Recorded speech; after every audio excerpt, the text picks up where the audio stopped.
everybody, and welcome to a bonus episode of Adventures in Hell World. I am Mike Rains, aka Poker and Politics, and I am joined by Karma, who has been covering the Negative 48 convention, creation of a cult, whatever you want to call it, that's happening in Dealey Plaza in Dallas, Texas. So, Karma, I guess give us like a rough overview for everyone who's just catching up on this. Give us a timeline of what's been happening and what's going on now. So I believe they've been there now since just before the 31st of October. So we've now been there for nearly 3 weeks? 18 days. If October 31st is when it started, then we're at 18 days.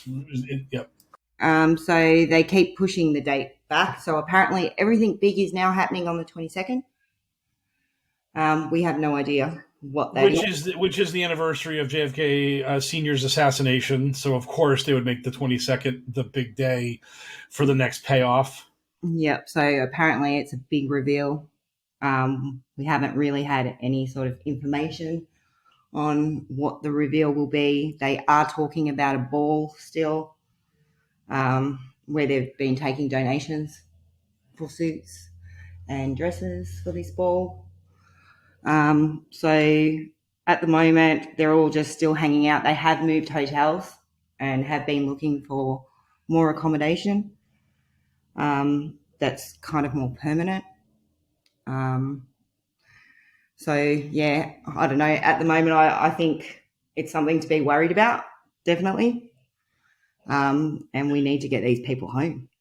So what is the so the idea of the more permanent residence, that's where the rapper Prime Minister plays into this.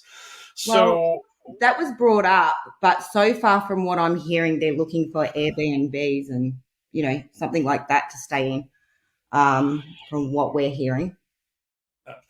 So, like, how big? How many people are currently trying to stay there? Because an Airbnb, I don't think could accommodate more than like 20 people, and there's like hundreds there, right? Yep. So he split people up into categories. So people that could be hairdressers, chefs, whatever it is, and he's actually breaking them up into different groups now. It's hard to get a number on how many are there. Listening even to a live chat last night with Negative 48 talking, people were still saying they were on their way up there. So it's really hard to sort of gauge how many people are there. Besides like your vocation, is there any other way that they're dividing people? Do they have like a sorting hat? Can you be a Hufflepuff? That's the only thing we've heard is going by occupation at the moment. Yep. We haven't really, it sort of just comes in dribs and drabs what we hear. If we're lucky, it depends what mood they're in, I guess, when they spill, because they believe that there's been a security breach. Obviously the information's getting out. But at the same time, Michael is also going, I don't really care. I want them talking about us. So he sort of, goes one way and then goes the other way. So he wants people to be tight-lipped about things, but on the other hand, he wants people broadcasting about what's going on in Dallas to try to draw more people in for this ball that they've had T-shirts made for, where they're talking about the last dance. Yeah, so the T-shirts were the ones that were given to them for free, and they had to line up for hours just to get one. So a lot of them lined up for apparently hours and hours to get one of those stupid T-shirts. Whereas the ball, they're actually using donation. Well, they're asking for donations to get suits and dresses for this ball. Who even knows if there's going to be a ball? Maybe it's just a way of them, conning people out of more money. Who knows? Yeah. So, you sent me a bunch of audio from these chats. So the first thing we're going to be hearing here is, I believe the name of the person is Rose, and they're talking about how we need more solidarity in the movement and stuff like that. and that there's too much infighting and everything's going great. I think On I media. think I think you guys are just a bunch of hypocrites. The ones that used to follow negative 48. I follow negative 48 so closely, and I'm not one to follow people. And he never said for anybody to go anywhere. People that went wanted to be there, and this is not over. And when everything comes together, you guys are all gonna feel like shit. Hey, when the big payout comes out, we're all going to feel like shit. Boy, is my face going to be red. So that chat was actually taken in another. So the Dallas group that have come back from Dallas have made their own. They've gone to another influencer asking for their help. He held a big chat so they could all discuss what happened in Dallas. She is actually in Dallas, that lady right now. As you can hear, she's completely, Michael is the best. Michael was also in that chat, sitting there very quietly listening. So he actually, I believe he sends them in there. He knew what was going on. He sends people to be his surrogates to do his fighting for him. Yeah. He doesn't bother to engage on his own. No, that's the second time he's done it now. So and yeah, there were actually a few ladies in there that spoke up and sort of on his behalf, but we realized later on he was in there because he uses an account that has a woman's name and a woman's picture. Oh, that scoundrel! That absolutely sneaky scoundrel! And I believe this is that woman continuing on in her speech, and she talks about how this is all going to get cleared up by Vice President JFK Jr. Everything that was supposed to happen happened. Meaning, You know, the Trump speaks everything in code. Nothing is gonna be magic. And everybody that knows the movement knows that everybody was there. The Michael Jackson, everybody was there. who all was there? Just curious. Michael was there. Prince was dressed as a woman out amongst the people. Mm-hmm. Who Joyce, else? Bob Joyce was there. Bob Joyce, if you go to his channel or YouTube, Did he do an interview? he talked to the people. Oh, he did. Is that He on talked to camera the anywhere? people. My friend that lives there, I was with her. She talked to him. They have a picture together. I'm not going to go over there and bring all proof to you guys.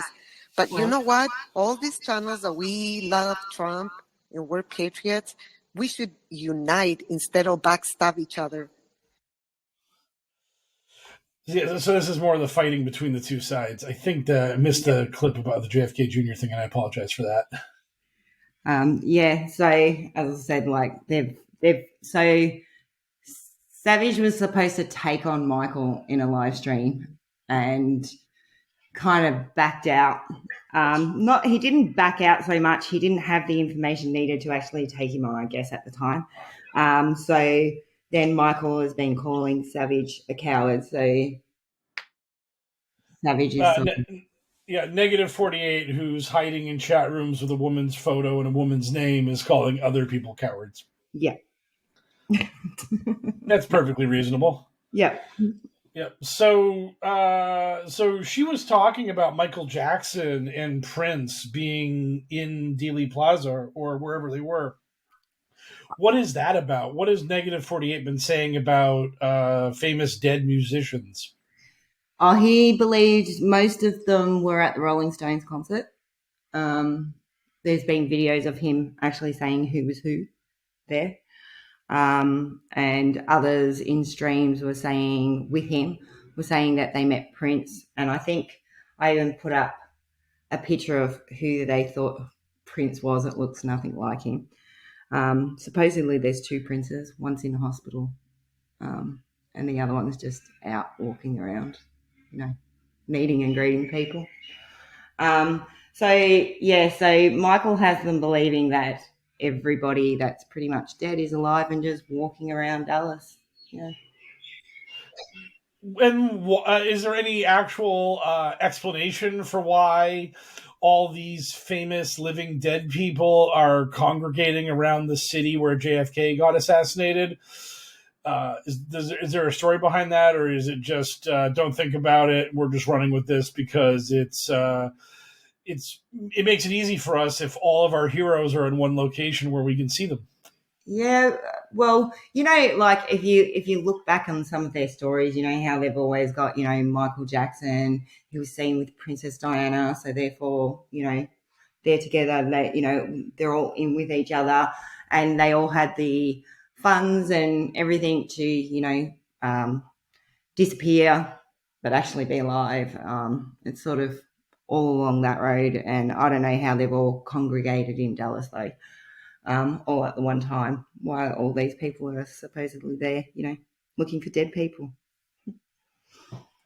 Hey, I mean, it makes all the sense in the world that, as we've said on the regular podcast a bunch of times, that JFK Jr. would show up at the site of where his father was murdered and not off the shores of Cape Cod where he died. Obviously, he'd go hang out at Pop's graveyard instead of his own. Yeah. Clip 3. Oh, this is, I believe, clip 3 here is the JFK Jr. Vice President clip that I erroneously led into on the last one. So here we go. Well, somewhere there on Facebook, and I think I don't know if I screenshotted it, and if I don't, I know where to find it. And there's a letter from the Vice President, aka JFK Jr. And one of the things that was said in this letter was that people will be met with resistance, police or whatever, if they try to interfere. That concerned me. Because JFK Jr. would totally be passing out drug-laced gummies. Yeah, that would really happen. Yeah. So this also brings us to a point that I've heard in a bunch of these clips. The woman in the first clip had talked about these gummies and had said that they were just CBD. There was really nothing to them. What is the story with the gummies? So apparently they are being handed out to people in Dallas as a pick-me-up, basically, because Michael seems to have these guys pretty much sleep deprived. He keeps them up all hours of the night, and apparently, by her description, some of them have anxiety. So he's handing out these gummies that I don't know. I don't believe they're CBD, not the way she describes them anyway. But yeah, it's kind of, I've now heard it multiple times in multiple different chats, these gummies. So I don't know, it kind of sounds like there's some sort of drugs going on down there, but don't know exactly what it is or what they're handing them. Yeah, this clip here is a couple of people talking about the gummies, and they're really not of the belief that these gummies are harmless or just THC or anything like that. They think there's a little more pop to these things. Well, when they were describing Kent's behaviors, they were thinking at first they were THC gummies. Let me get something very clear. I have stage 4 cancer. And the behaviors and I love my edibles, okay? And the behaviors they were describing was not THC in any way, shape, or form. Yeah, so this is a edibles expert, as it were, who uses marijuana for medical purposes to deal with the pain of having late-stage cancer. And they are quite convinced that the gummies are not just an edible, or they're definitely not CBD gummies. So yeah, so she was one that had been in touch with a husband whose wife is over there, and they were basically saying that the way she's acting, there's no way that they just, not what they're saying they are anyway. Yeah. So, have any of the people that escaped Dallas and got with Savage Dog, have any of those people produced any of these gummies? Have the gummies been seen outside of Negative 48's crew that they could potentially be analyzed by an outside source that would be like reputable? Not really. So, because most of the people that have left Dallas and are in that group, obviously more are joining as they're coming back. But the main ones that started the group, and they were only there for 2 to 3 days. They said they didn't get really close to him. They didn't even stay in the same hotel. So it seems to be, he seems to have a really close inner circle. And if you get into that inner circle, which from what I can see, those people all provide something to him. Whether it's, helping him collect donations or organising hotel food, whatever it is, they seem to be his inner circle.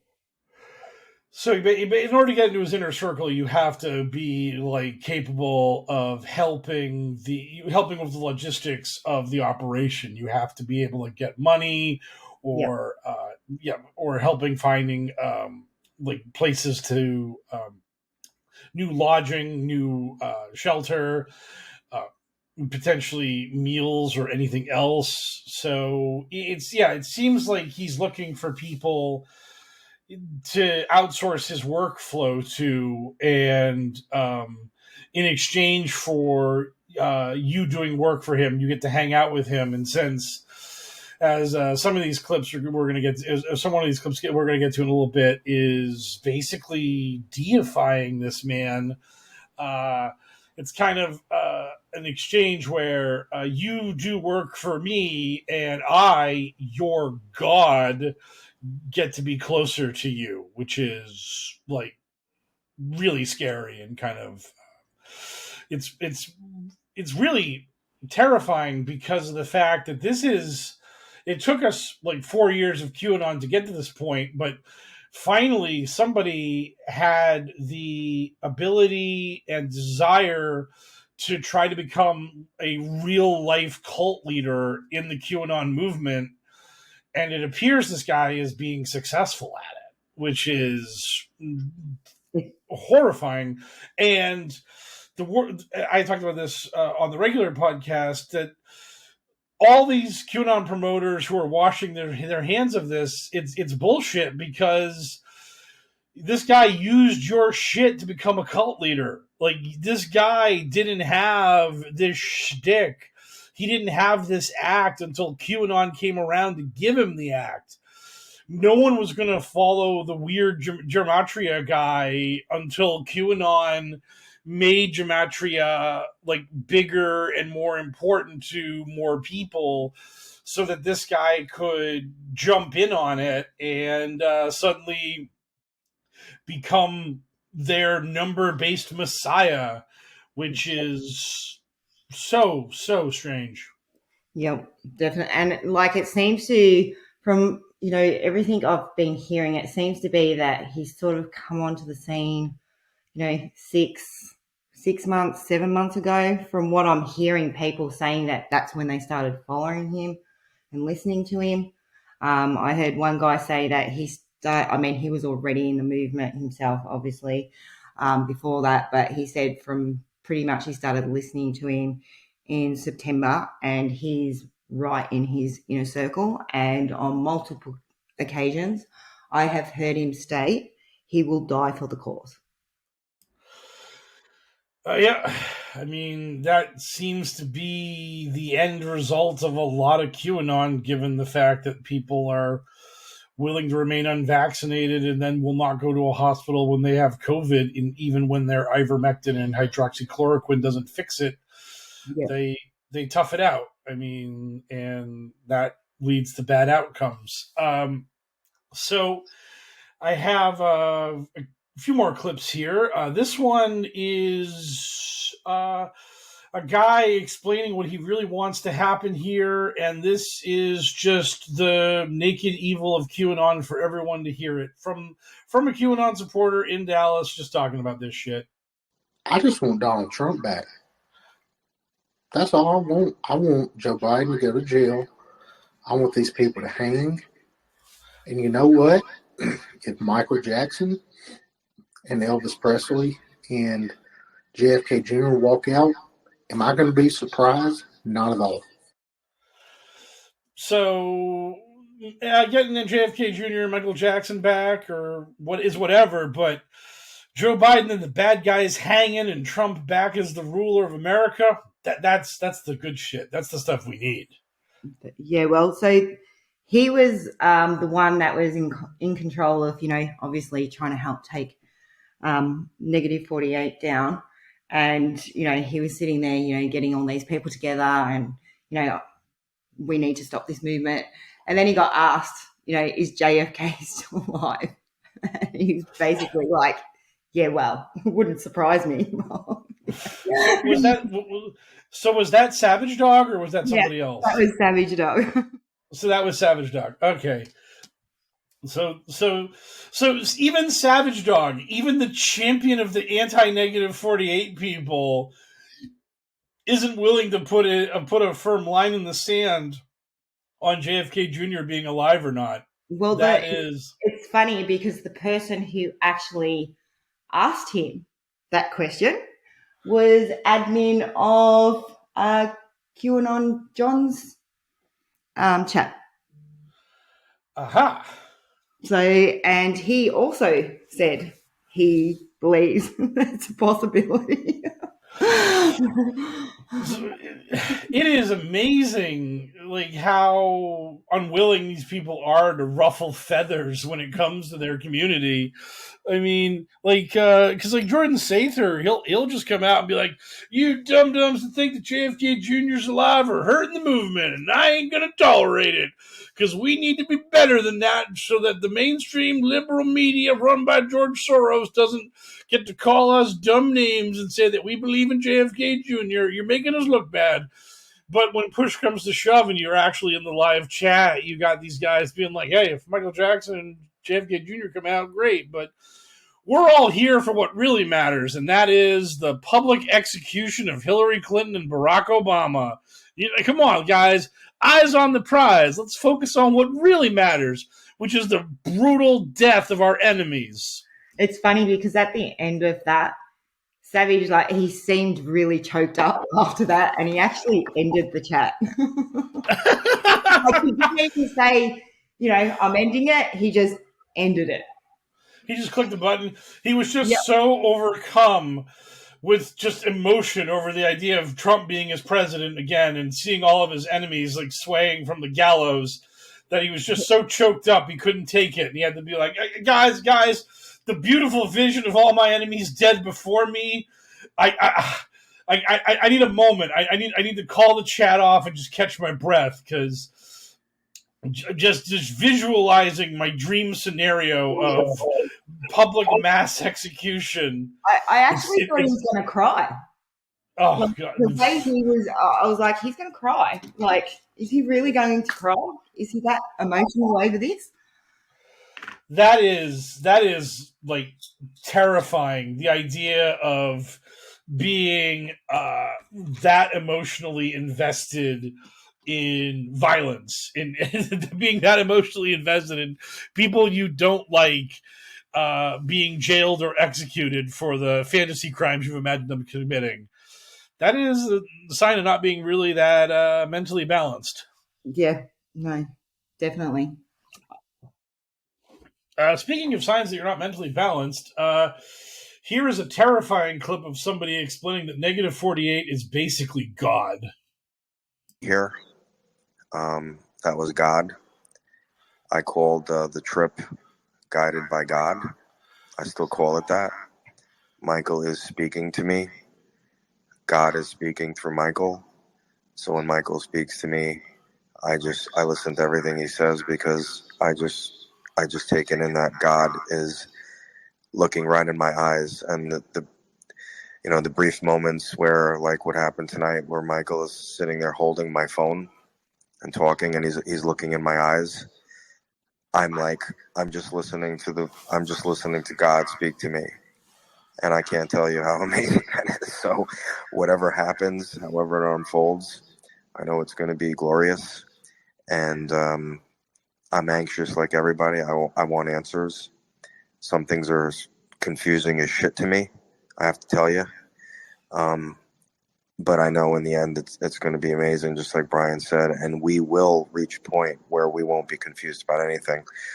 If you heard, anything in that video, full D class, it's out there. There's a lot of D class out there already, which just, we're just not spending the time looking at it. But full disclosure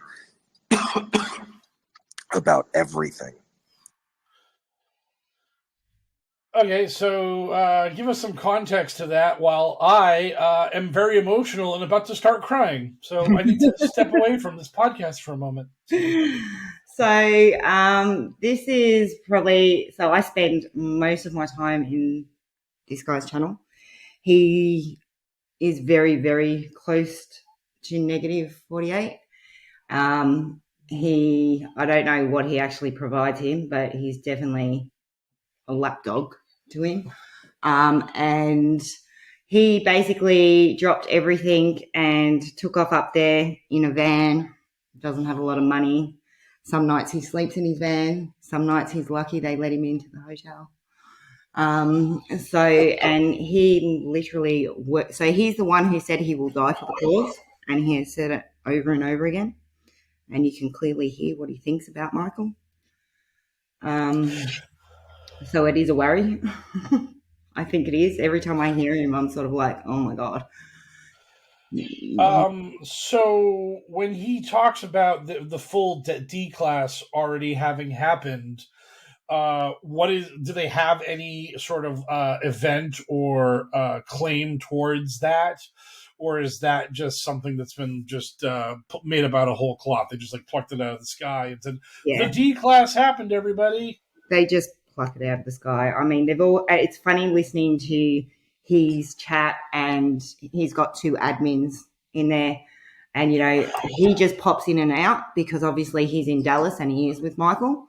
So he's off doing things most of the time, but he'll pop in and out of the chat and he'll give updates on where they are, what they're doing. So that's why I spend a lot of time in there listening to try to find out where they are and what they're doing. And the other two admins, one of them is he's pretty full on. Some of the stuff he says, I just wow. I mean, I think he makes it up on the spot half the time. But he has spent a lot of time with Michael as well, so it's hard to tell. But yeah, so as this guy was basically already red-pilled, but then he met Michael in September, and since September he's just, Michael's God. So Michael just took total control of him at that point. And he'll often say, obviously because he does stream in his channel at times, and he'll often say, people will say, oh, can you stream it? Can you stream it? And he'll be like, Michael's in a bad mood. I'm not asking him. And they're like, please just ask him. And nope, he'll give me the evil eye. No, when he's mad, I'm not asking him. No way. And, you sort of go, wow, that's kind of a telling sign that, don't ask Michael anything when he's in bad mood. Or if he says no, don't ask. I love the idea of their prophet being just a grumpy Gus, as it were, where he just, it's like, oh, give us some more gematria, our great leader. And he's just like, nope, can't do it. Got a headache, drank too much. I'm not feeling it today. Leave me alone. And everyone's like, very well. Our prophet, sent directly from heaven at the will of God. He just needs to hydrate a little and take a little nappy nap, and then he'll be good. So, well, it's really obviously you heard him just say that he thinks he's God, basically, but you've got others who believe he's JFK. You've got others who believe he's Patrick Kennedy. They've all got their own, and they're all waiting for him to either I don't know what they're waiting for. Like, some have talked about that he's wearing a mask and they're waiting for him to rip this mask off. Yeah. There's a whole lot of, and he plays games. When you hear him speak, he throws things out there that basically could be him saying, yes, I'm JFK. No, maybe I'm God. No, maybe I'm this. And he actually plays. You can see the way he plays with their minds. So I have a little clip here. It's way too long to run in its entirety, and I really didn't chop it up because it's a rambling mess. So whenever I get tired of listening to him talk, I'm just going to stop it. But here is the eye of the storm here, as it were. Negative 48 himself. Talking about Barbara Bush being transgender or something. Not gonna do it. So we're saying stuff like, not gonna do it, not gonna do it, gotta do it, gotta do it. And what did Trump put out twice? I had to do it. We're going, I had to do it, I had to do it, not gonna do it. What about the part where it says wouldn't be prudent? Do you ever say that part? Oh yeah, we say that part. It wouldn't be prudent at this juncture. Not gonna do it, not gonna do it. Wouldn't be prudent at this juncture. Not with Barb in the bush. Not gonna do it, not gonna do it. Because there's a Barb in the bush. Much better. So what you're saying, Michael, is What I'm saying is Barb has a barb in the bush. True story. A dick, a prick, a pole.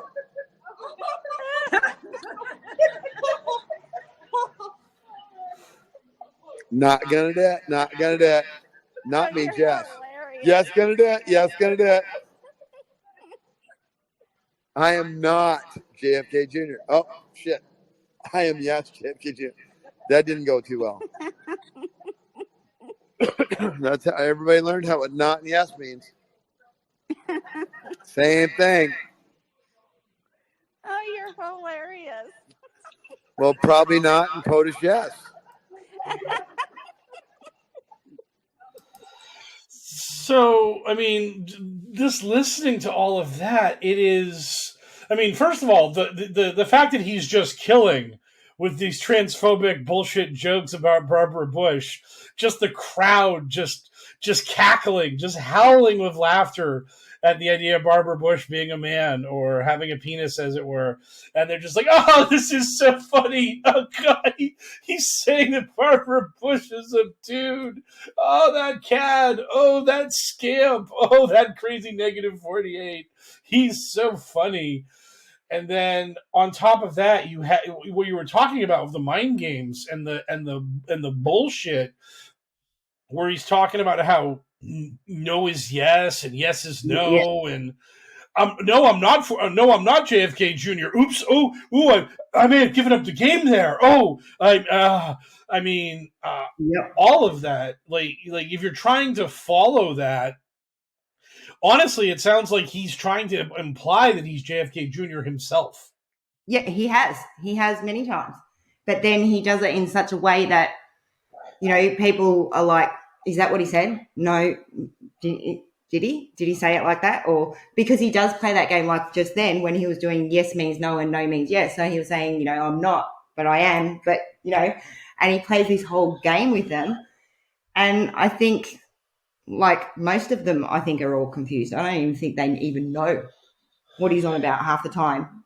But there's obviously, like, I heard some of the ladies from the other chat, and they pretty much said, like, because so Michael, when he did his I don't know, live streams, he had like a panda head on. Yes, there's videos. And so all they could hear was his voice, and they said they were mesmerized by his voice. So they said if he hadn't have had that on, a lot of them wouldn't have even gone to Dallas in the first place. But those ladies in the background there that were laughing, like there was only one that was actually in the live stream that was laughing. The rest of those were at the hotel with him laughing.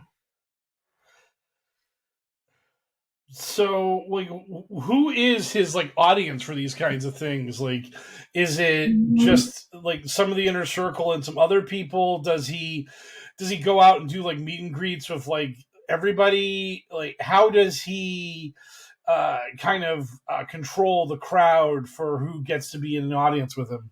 So apparently, obviously, he's got his inner circle, and with those inner circle, you often hear them say that they basically get summoned to his room, and then they come out, and everyone's like, "Oh, what happened?"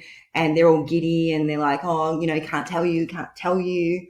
When he goes out, obviously around Dallas and stuff, and he speaks, apparently, obviously the crowd just sort of gathers around him, and people can't get to hear what he says because there's so many people around him.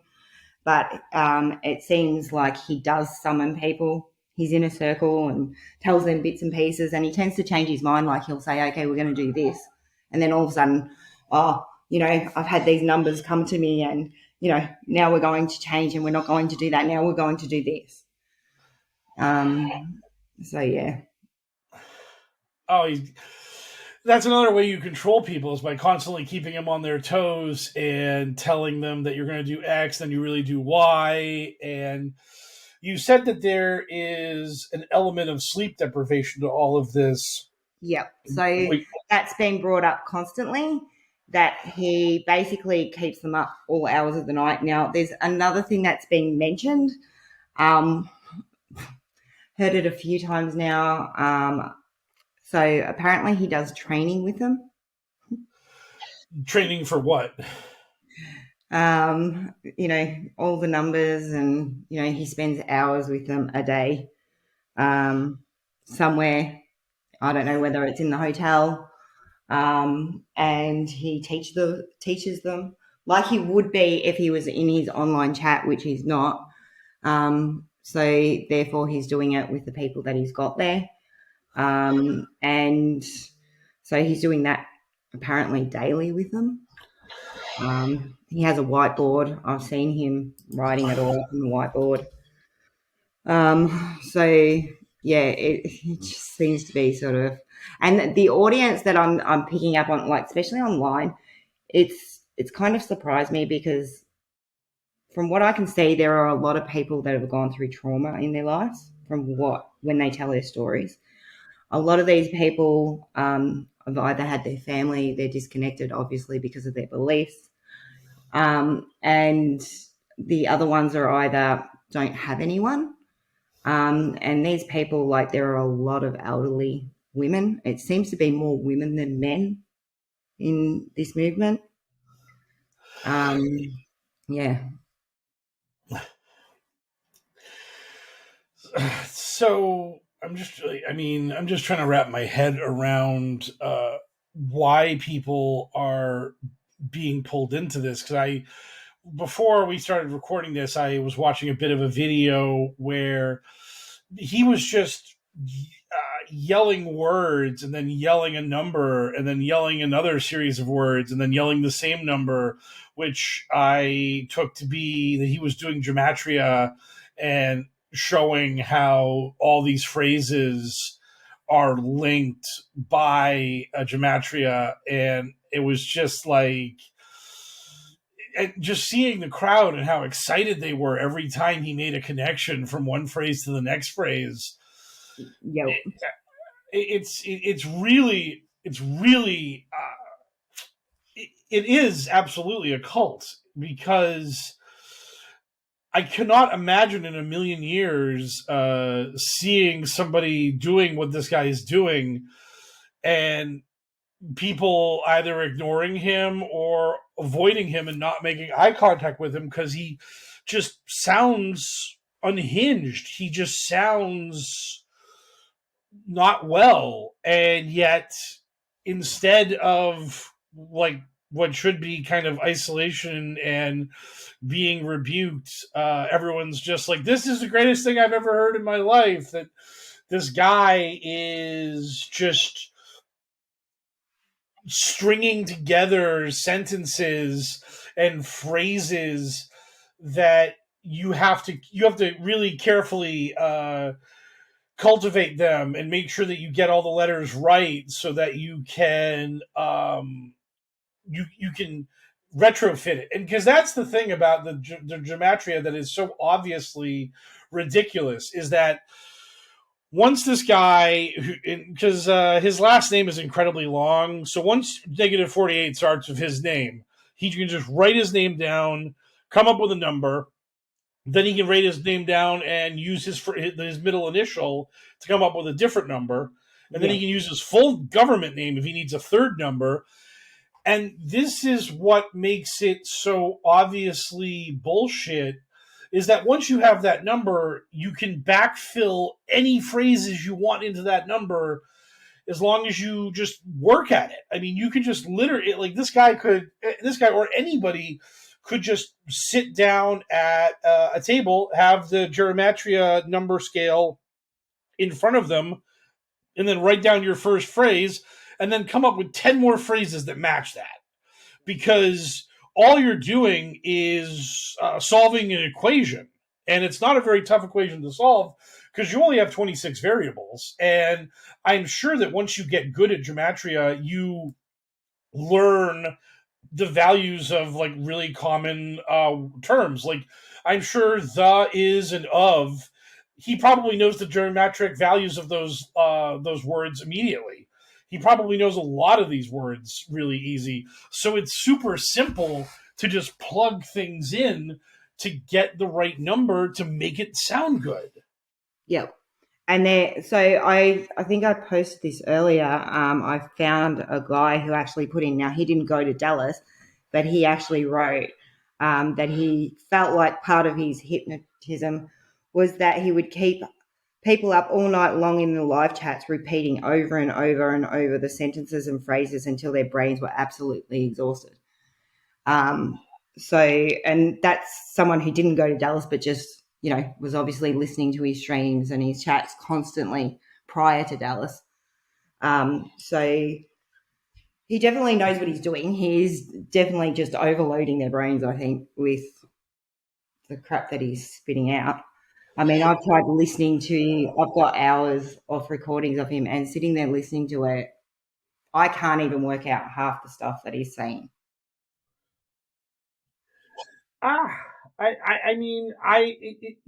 He sounds like such a slimy con man when I'm listening to him, and his act is just really obvious to me. The whole thing where he did the I'm not JFK Jr., but am I? But I'm not, but am I?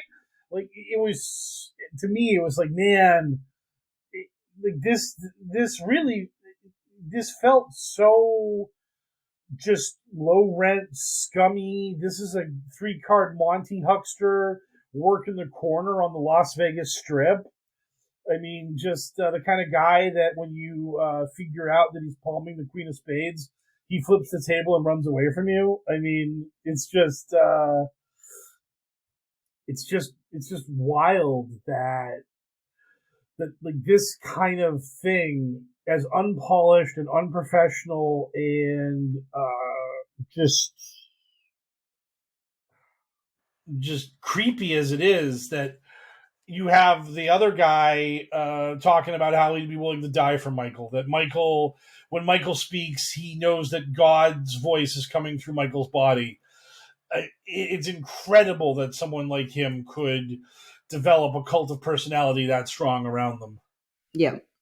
And, and as I think, so he's got another, follower named Prime, and he himself has said the exact same thing about Michael, that, he sees God, when he's around him as well. And like, I don't know, because I don't know how they see that with this guy, but, they've clearly, there's something about him. I don't know what it is.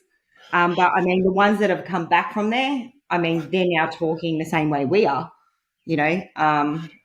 and saying, what the hell did we see? Like, what was it? Why did we go there? What was I going to say?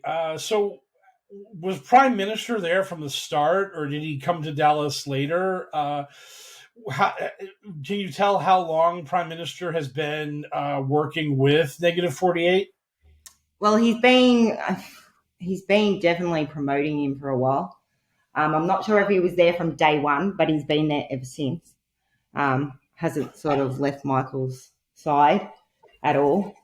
And I don't know, at one point I sort of started to think to myself that he could be one that could be, providing some sort of financial assistance there, because he seems to have some money. He's definitely has his own thing of selling hemp products and stuff like that. So it kind of made me think that, he's there for that reason. Michael's probably, getting something from him. But now Prime has come out and said that Michael's God, that I saw the video where Prime actually fainted in front of him. Yep. So it doesn't feel like it's a partnership anymore. It feels like Prime's fully bought into the fellowship of Negative 48, as it were. Yeah, he definitely has.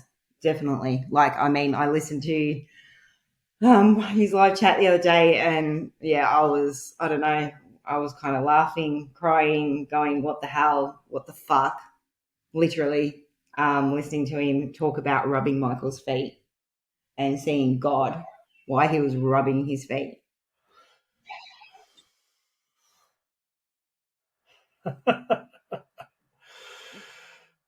So,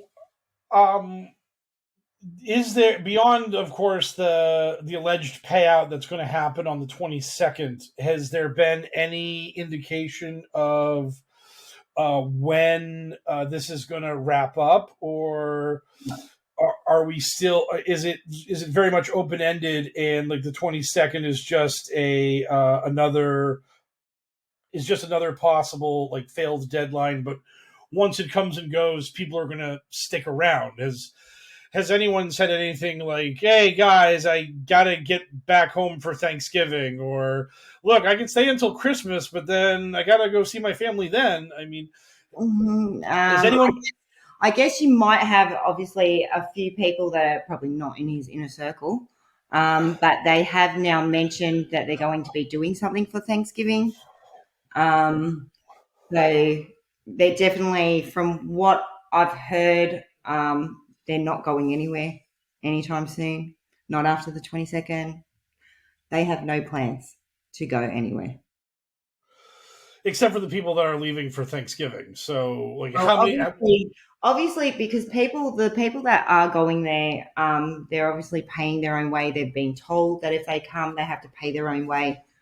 So obviously those people, I know the ones in the group that I've been following, some of them said, I went there for 3 days, spent over $3,000. All I've got is a credit card debt and a T-shirt, Totally worth it. Yeah. Score, baby.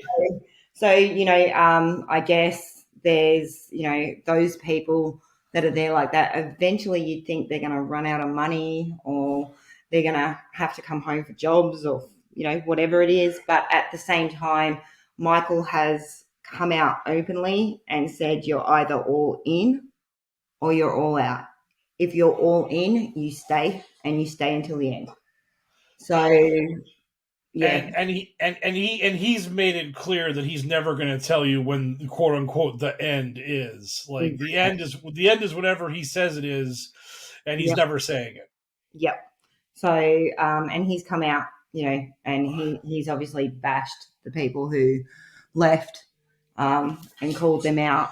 And, they obviously were quite upset about that. And that's why they sort of started their own little group and went, well, we need to try to stop him. And, and it's kind of just grown from there. I mean, their group is growing by the day. So there's actually more people in Dallas now than there was at the start of this? As I said, it's really hard to tell. because, I hear so many people in the chat saying, okay, I'm going to be, coming up in the next day or so, where do I, like, they're constantly asking questions and they don't even give them that much information. They're like, where do I go? What, who is there someone I contact when I get there? And they're really, like, oh, yeah, come, but yeah, you got to make sure you pay for yourself. And they don't really give them much. Even last night, I heard one of them was talking to Michael in the stream and said, where do I go?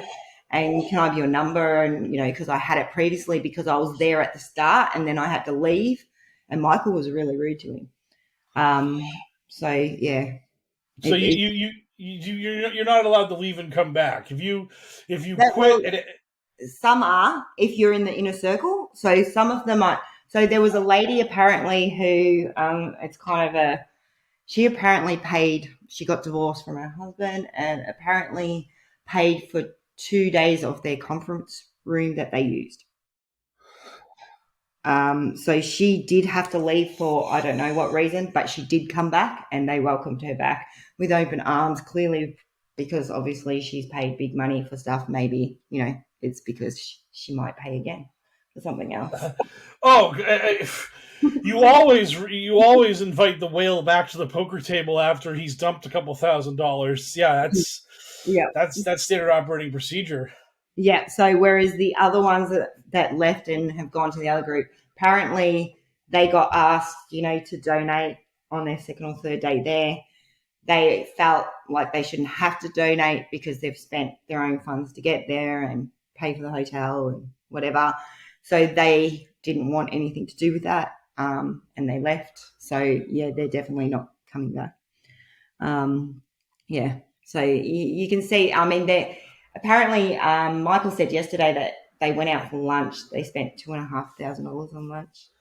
$2,500 on lunch? Yep. And then, today all of a sudden I saw the donation thing go up going, we need donations again. And it's like, yeah, well, clearly, obviously spending up big.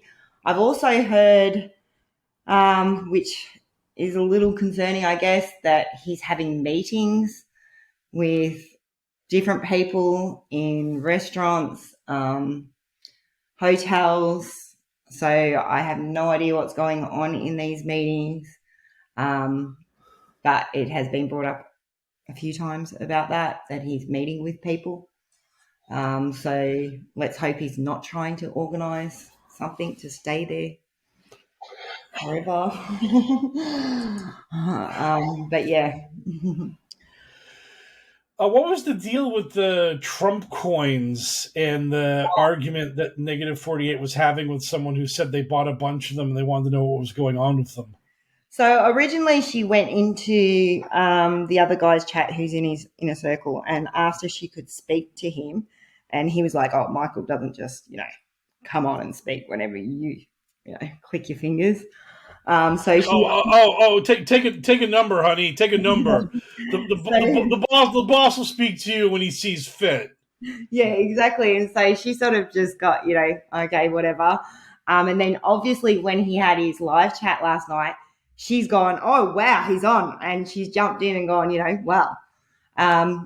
And so she brought up about the coins, so apparently he recommends, certain sites to get them from. And so she went and purchased these coins from one of the sites he directed her to. It's been 2 months. She hasn't received them.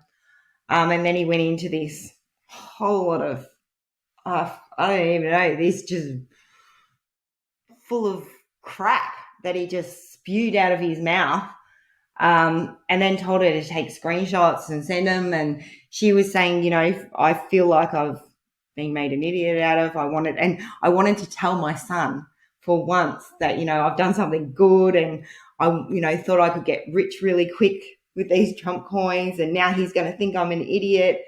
And he just basically babbled on about all this other shit and just ignored her, didn't give a shit that she's lost her money. And then he said, if you do get more, they're going to be worth more money further down track.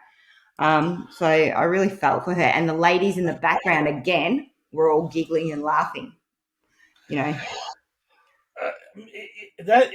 God, it's so weird to me to think that, like, you just have this guy that's like the leader, and he just has this retinue of people that are just around him at all the time and laughing at all of his jokes, and just whoever he's yelling at, they're dunking on that person too, and they're being like, "You get him, you get him, you get her, Michael, you get him, negative 48, you got this. You're the man. You're literally God's agent on earth. This is all you, buddy. You're a winner." It's so weird that you have a cult that's led by a guy that seems so needy and desperate for people to validate him and tell him that he's a beautiful baby boy. I mean, that's so strange. He's definitely all about control. I mean, I think, you know, listening to these chats that I'm in, you know, I call them, I guess I call, these chats, some of them run for 16 hours a day. Sometimes they leave them running all night. I've been in them where people are actually falling asleep and snoring in them. And so at certain times of the night, I call it Grandma's Knitting Club, but knitting club on speed, basically. Knitting club on drug-laced gummies. Yeah, they're like full on, and they get into all this crap. But then you hear the ones that, you know, will start telling stories about their family members who are sick, or they've got COVID. You know, they bring up the med beds. Don't take them to a hospital. Don't get it done. You know, they're coming anytime now. Then you hear the ones with COVID who have died. They'll say, "Okay, I want to understand. You know, I thought, you know, this was all a plan, but why has my, you know, auntie or my uncle or whoever it is just died from COVID? If this, you know, if there's some sort of plan." And, you know, their response every single time is, "We're at war. There are going to be casualties. People are going to die." And every time I hear it, I just want to scream and, you know, like shake these people. What good are you as my cult leader if you're not going to save me and my family from the enemy's murder plague? Yeah. I mean, if we're at war, then let's start winning. Yeah. How about that? Well, it's funny that, you know, well, it seems to be the only ones that are dying are on their side. Like, you need to shut up because we're at war and we are losing badly. Yeah, you know, it's kind of insane to hear all that. Like, it's a constant thing. I reckon you hear it in there at least once or twice every day. Someone will bring it up. I mean, the other day they made a woman go and get her husband from the hospital. They like, you know, go and get him right now, get him out of there. You know, they'll kill him, you know, like, and then she came back and she's like, yep, I managed to get him out. And, you know, and you just sit there and listen to it and just go, oh my God, they're killing their own families. They are killing their own families. This is insane. Oh God, it is. It's not great, and I mean, we'll see what happens in 3 days when they commemorate JFK's death. Which is, it's going to be interesting because the JFK conspiracy theorists, they tend to flock towards the grassy knoll on 11/22, and they lay wreaths at the grassy knoll and do the whole we'll never forget, we'll keep fighting for truth, we will eventually prove that Oswald didn't act alone. So you're going to have those people in Dealey Plaza, and I assume that negative 48 and his crew are going to be there too, waiting for JFK Jr. or someone to come striding out of the grassy knoll and letting everybody know that Trump's the president now or something. And so that's going to be quite the meeting of the minds, because, I mean, I'm not going to lie, I was a JFK assassination conspiracy theorist for a long part of my life. I know what it was like to live in that world, and I gotta say that I would be offended to be in a room with people that thought that JFK Jr. was alive and that his plane, he faked his death, that kind of stuff. Because back when I was like trying to prove that the CIA whacked the president, I mean, that was to me like an honest like search for evidence and information and understanding, whereas JFK Jr. stuff is a total LARP. It's a fantasy. I mean, it's an impossibility. Yeah. I think that's one of the reasons. One of the things about the JFK assassination that makes it like a kind of a beginner's guide to getting into conspiracy theories is that it's plausible. If you watch the film of him getting shot, his head snaps back when he gets hit, and your lizard brain translates that to a shot from the front knocking his head backwards. There was I don't exactly know the physical location of this person, but I think they were, because if you watch the video, right after Kennedy gets shot, the car goes under a bridge. I think this guy who was broadcasting for like a local radio outlet was on that bridge, and he's doing play-by-play of the motorcade basically, and literally after the shooting, which he doesn't hear because he doesn't know what's going on, but he says, "It appears something has happened in the motorcade route. I repeat, something has happened. There are policemen rushing up the hill alongside Simmons Freeway." So like the first eyewitness report of Kennedy's assassination is a guy making the statement that people are running up the hill, which is the grassy knoll. So I mean, like this, and that's the thing. If you watch like all the videos in the aftermath of the shooting, there's a mob of people running towards the grassy knoll. They think there's a shooter up there, and they're going to kick that guy's ass for shooting the president. And like you just have like so much stuff to work with that you can have as a basis for this theory, whereas on the other side you have people obsessed with Tiffany blue boxes and thinking that Vincent Fusca is JFK Jr. 20 years after the fact, and that this incredibly famous son of a fallen president just dipped into the shadows for a couple decades. Well, it kind of the one thing I do find like, and it doesn't really make sense to me, is so if you saw the footage of them where he got them all to line up. Did you see that footage? That footage was super creepy. Okay, so he got them all to line up. He told them they weren't allowed to look down, they weren't allowed to look up, and they weren't allowed to turn around. And he then stood there and spoke to each one by one and got them to turn around, and he pointed to some pyramid that was on top of a building. And basically what he was telling them is that the Illuminati erect one of those pyramids wherever they actually kill somebody. So to me, he's basically telling them that, they erected it because they assassinated JFK, but yet we're all standing here waiting for JFK to arise from the dead. I don't know. It's kind of just like, huh? What? Well, I think they're saying that the pyramid, that's for like JFK Senior, but JFK Junior is the one who's alive. No, I think they're both alive. Thank fucking God. Oh, God. No, it's both. It's both. Yeah. Oh, boy. Oh, boy. Yeah, that, I mean, someone pointed out that that's just a building, and that you really have to work at it. You have to look at it. You have to look at everything from the exact right angle to get that quote-unquote pyramid to line up behind the Texas School Book Depository, and then to line up with Dealey Plaza. I mean, if you there is there are obelisks near Dealey Plaza, and that's another thing that these people are obsessed with is obelisks, and that like the bad guys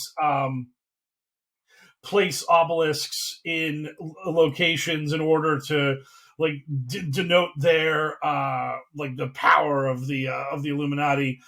And there's like a reflecting pool and all this other stuff, and there's an obelisk right there. So I mean, that's one of those like things where it's like, if you need to prove that the bad guys were doing the thing, if you like look at Wikipedia, you see the building behind it. The Wikipedia photo of Dealey Plaza has that building that is in no way a pyramid. You have to crop it because it's just a regular building that then the top point of the building is a triangle. So you have to get low enough under the Texas School Book Depository to like shave off that the straight lines of the building, so you only see the pyramid of that blue glass building behind it. And it's just so desperate. It's just people looking for something to validate their belief, and they're just crazy about it. So I guess we will. We'll see. We'll see what our schedules look like, given the whole Australia versus America thing and all the rest of it. I do actually finish work in a couple of weeks, which is good. So yeah, okay, yeah. So we will. But we will try to reconnoiter next week, and if that doesn't work, we'll do something as soon as we can. Because we will have to talk about the big payoff after the 22nd. We will have to see what happens when JFK's limo doesn't arrive through a time vortex, and negative 48 doesn't rush up to the 6th floor of the Texas School Book Depository and punch time warped Lee Harvey Oswald to prevent him from killing the president, and then it fixes the time streams and we don't invade Vietnam and all that good stuff, or whatever they're planning on doing. So yeah, we'll have to see, because maybe it'll still. Yet. What'd you say? They may actually go to the ball yet. Oh yeah, well, we may have the ball. Yeah, so we may have the ball. We may have the JFK Jr.'s now 9th or 8th expected return. There'll be a lot of things that will have happened in 3 days' time. So sometime next week, we may have to do another one of these and continue to keep up to date with the events of negative 48's Dallas-based QAnon cult, as it were. Yeah. And I keep saying as it were. People who've talked about that tick of mine are right. And every time I hear myself say it, I'm like, God damn it, I did it again. So thanks for taking an hour or so of your time here to talk to me about this. FBI, Dallas police, anybody who wants to get involved, please fucking do. Because this is a not great situation that's super scary. I do know, I think I told you that I've managed to get these people from the group to contact the FBI now. Great. So they are definitely doing that, which, I'll sort of, when I first pushed it, they were kind of like, no, they're like, the deep state. And I was just like, no. So I kind of kept pushing it, but they have actually done it now. So great.